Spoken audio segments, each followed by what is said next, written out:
Hello అందరికీ.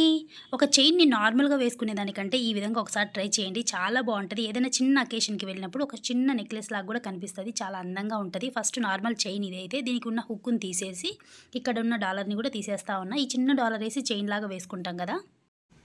ఇప్పుడు చైన్‌నయితే మనము ఇట్లా రివర్స్‌లో వెనక నుంచి వేసేసుకున్నాము. హుక్ అనేది ముందుకు రావాలి. తర్వాత మన దగ్గరున్న ఇయర్ రింగ్స్‌లో ఏ ఇయర్ రింగ్‌నైనా కొంచెం పెద్దగా ఉండేదాన్ని తీసుకోండి. దానికుండే మర్ర తీసేస్తా ఉన్నా. మర్ర తీసేసి పక్కన పెట్టేసాను. ఇప్పుడు చైన్‌కి కొక్కి దగ్గర ఒక సైడ్ అంటించేసుంటారు. ఒక సైడ్ మనము క్లోజ్ చేసి ఓపెన్ చేసుకోవడానికి ఉంటది.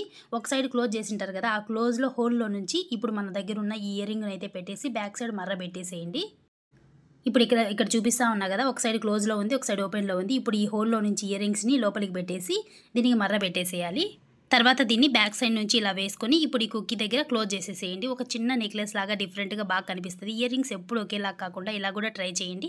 డిఫరెంట్‌గా పెట్టుకుంటా ఉండొచ్చు. ఇయర్ రింగ్స్‌ని ఒకేలాగా కాకుండా.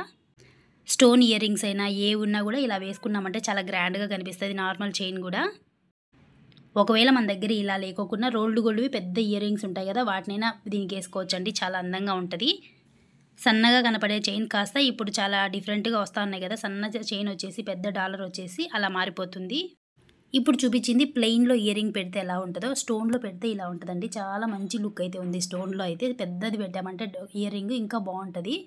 నెక్స్ట్ వచ్చేసి మెడలో నెక్లెసు, అలాగే నల్లపూసలు అలాంటివన్నీ వేసుకున్నప్పుడు నార్మల్ చైన్ ఎలా యూజ్ చేయాలి అని డౌట్ వస్తది కదా! ఇలా ట్రై ఒక మంచి బ్రేస్లెట్ లుక్ అయితే వస్తది. చైన్‌ని డబల్ లాగా తీసుకొని ఇలా వేసేసి ఇప్పుడు ఈ 2ని ఈ పైన ఈ దీంట్లో నుంచి బయటికి పోనివ్వండి. తర్వాత కొక్కి దగ్గర ఉండే 2 లేయర్స్‌ని ఈ సైడ్‌కి, ఆ సైడ్‌కి పోనిచ్చి హుక్ పెట్టేసేయండి అంతే. హుక్ అనేది దాని కింద నుంచి రావాలి. అప్పుడు మనకి ఇక్కడ ఒక చిన్న ఫ్లవర్ లాగా డిజైన్ లాగా కనిపిస్తది. చైన్ అనేది ఈ విధంగా ఉంటుంది పైన. చాలా సింపుల్‌గా చాలా బావుంటదండి. నార్మల్ చైన్‌ని ఇలా గూడా స్టైల్ చేయొచ్చు. చాలా అందంగా ఉంటది. చిన్న పిల్లలకి పెట్టే కమ్మలైనా, లేకపోతే ఇలాంటి మోడల్స్ వచ్చేదానికైనా వెనక సైడ్ ఏమీ ఉండదు. ఎప్పుడంటే అప్పుడు టక్కున మర్ర ఊడిపోవడం, అది పోతా ఉంటది ఇయర్ రింగు. అలా లేకోకుండా ఇలా ట్రై చేయండి ఇట్లా మర్రలుండే వాటికి. అలాగే చైన్స్ కూడా మనం ఇలా చైన్‌లు షార్ట్ చైన్‌లు వేసుకున్నామంటే ఎప్పుడు మర్ర కుక్కీ దగ్గర ఊడిపోతదో, ఎప్పుడు పోతదో అని డౌట్ వస్తా ఉంటది. చిన్న పిల్లలదైతే మెయిను. అలాంటప్పుడు ఈ విధంగా చేసుకున్నామంటే చైన్స్ అయినా, ఇయర్ రింగ్స్ అయినా చాలా బాగా సేఫ్టీగా ఉంటాయండి. మనం రోల్డ్ గోల్డ్ ఇయర్ రింగ్స్ కొన్నప్పుడు బ్యాక్ సైడ్ రబ్బర్ లాగా, స్టీల్ లాగా, అలాగే గోల్డ్ కలర్‌లో ఇలాంటి మర్రలైతే వస్తాయి గదా! ఈ మర్రల్ని రబ్బర్‌గా ఉంటది గదా! రబ్బర్ దాన్నైనా ఇలా గోల్డ్ కలర్‌లో ఉండేదాన్నైనా తీసుకొని ఇలా చైన్‌కి బ్యాక్ సైడ్ హుక్ దగ్గర మనం దీన్ని ఈ మర్రను గూడా పెట్టేసామనుకోండి, ఇంక చైన్ హుక్ దగ్గర అసలు ఊడి రాదండి. మెయిన్ రబ్బర్‌దైతే ఇంకా ట్రాన్స్‌పరెంట్‌గా ఉంటది. సాఫ్ట్‌గా ఉంటది కాబట్టి చాలా కంఫర్ట్‌గా ఉంటది. అలాగే ఇలాంటి ఇయర్ రింగ్స్‌కి గూడా ఇలా బ్యాక్ సైడు మనం మర్ర పెట్టిన తర్వాత ఇలా పెట్టేసుకున్నామనుకోండి, ఇంక ఊడి రాదు. ఇయర్ రింగ్ అనేది పోకోకుండా చాలా స్టాండర్డ్‌గా గట్టిగా ఉండిపోతది. బ్యాక్ సైడ్ పడుకున్నప్పుడు గూడా గుచ్చుకోకుండా ఉంటాయి రబ్బర్‌ది పెట్టడం వల్ల ఇయర్ రింగ్స్‌కి ఇలాగా.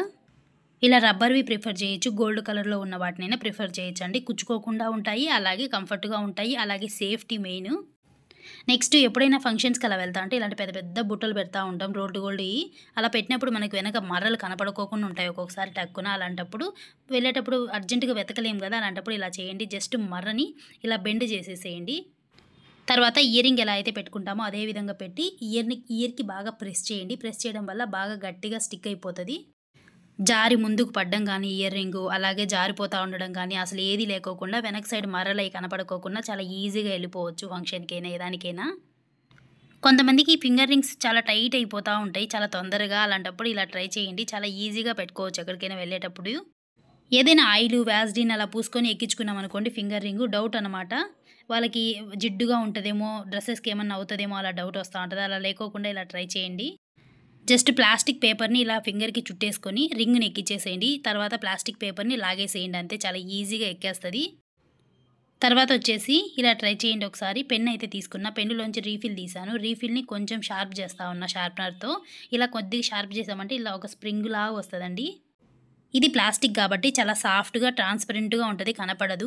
తర్వాతొచ్చేసి దీన్ని ఎలా ఉపయోగించాలంటే, మనకి ఫింగర్ రింగ్ అనేది ఏదైనా లూజ్‌గా ఉందనుకోండి, ఇలా చేసుకొని ఈ స్ప్రింగ్‌ని రింగ్‌కి బ్యాక్ సైడ్ ఇలా ఎక్కిచ్చేసుకున్నామంటే చాలా ఈజీగా ఎక్కుతది. తర్వాత ఫింగర్‌కి పెట్టుకున్నామనుకో, ఎలాంటి ఫింగర్‌కైనా సెట్ అయిపోతది రింగ్ అనేది.